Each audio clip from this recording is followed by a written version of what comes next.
Conspiracies have always been prevalent in all aspects of society. Some conspiracies have malintentions, while others simply raise questions and start conversations. The Ivy Code is one conspiracy that has taken the NFL analyst sphere by storm.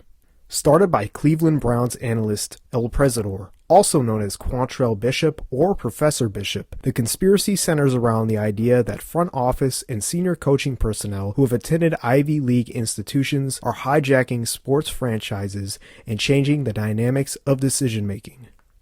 Specifically, the Ivy Code is driven by data analytics. In the past, when aggressive calls were a norm in most weeks of the NFL, the Ivy Code has changed that pastime and made it a decision strictly based on data, not one's raw emotions. Take, for example, a situation. It's 4th and 1, you're on the opponent 47, it's a 10-point game, and there's 3 minutes and 40 seconds left in the third quarter. You get intel up above saying that your 4th down conversion rate is in the bottom third of the league. They advise to punt. In your mind, you think a simple QB sneak will get the job done, but the analytics team and higher personnel like that call, so you simply have to respect it and let the D play.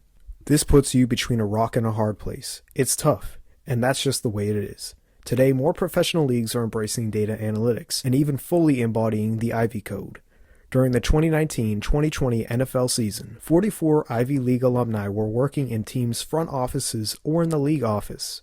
However, not mentioned are the 22 additional Ivy League alumni working behind the scenes. With these numbers, Ivy League representation is doing relatively well. Although these demographics show the influence of these historic institutions, it does give credit to the analysts pushing the Ivy Code, especially when franchises don't perform relatively well.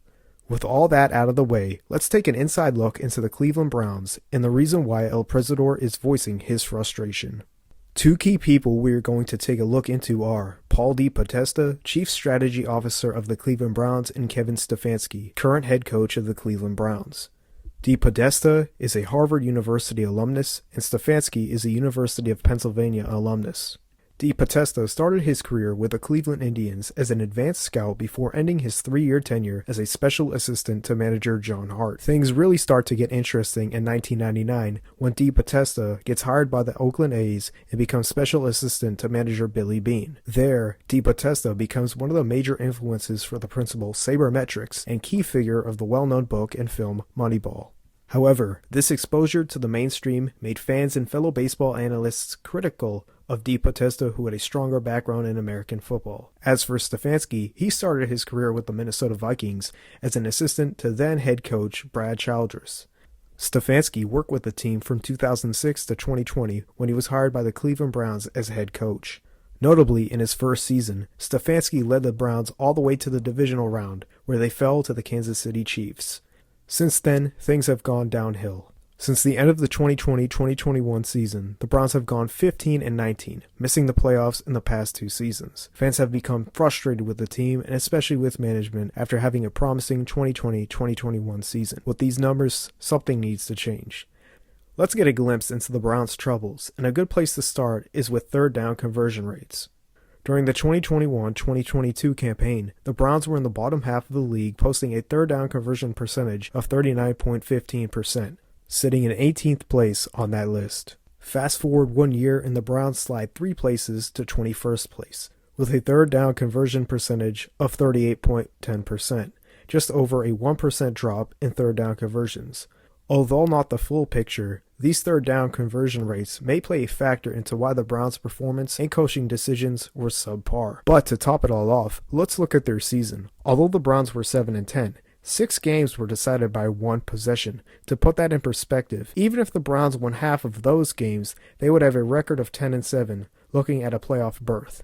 During the 2021-2022 season, things didn't get too much brighter. The team finished 8-9, and similar to the 2022-2023 season, 6 games were decided by 1 possession. Again, if just for a few play calls in these games over the past 2 years, the Browns could be looking at consecutive playoff berths.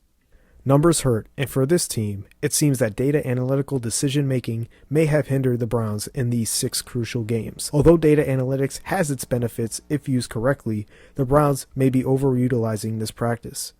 I'm sure there are moments when Stefanski and the offense could have had it all back and do it again, but that's just part of the business. You learn from your mistakes and go ahead at it next year. With all conspiracy theories, they are held with a level of scrutiny. The Ivy Code is no different. Currently, Mike McDaniel, a Yale alumnus and current head coach of the Miami Dolphins, has implemented analytics into the Dolphins' operations. In his first season as head coach of the Dolphins, the team made it to the postseason. However, Elpresador may not be wrong with his take on the Browns. This team might not be in the best position due to coaching challenges and questionable decision-making. With that said, I still need to see more years of the Browns' performance before we can support or debunk the Ivy Code. To enrich the evaluation, the Browns announced that they would expand the data analytical department in 2022. This will help evaluate the team moving forward to see how data analytics impact the Browns' foreseeable future. All I can say is that Elpresador may be onto something, but to say he's 100% right or wrong is the incorrect synopsis. Shout out to Elpresador for bringing this theory into the limelight. I'm DJ Aceman from the Aceman Analysis and co-host, a part of Any Given Monday Morning. Thank you all. See ya!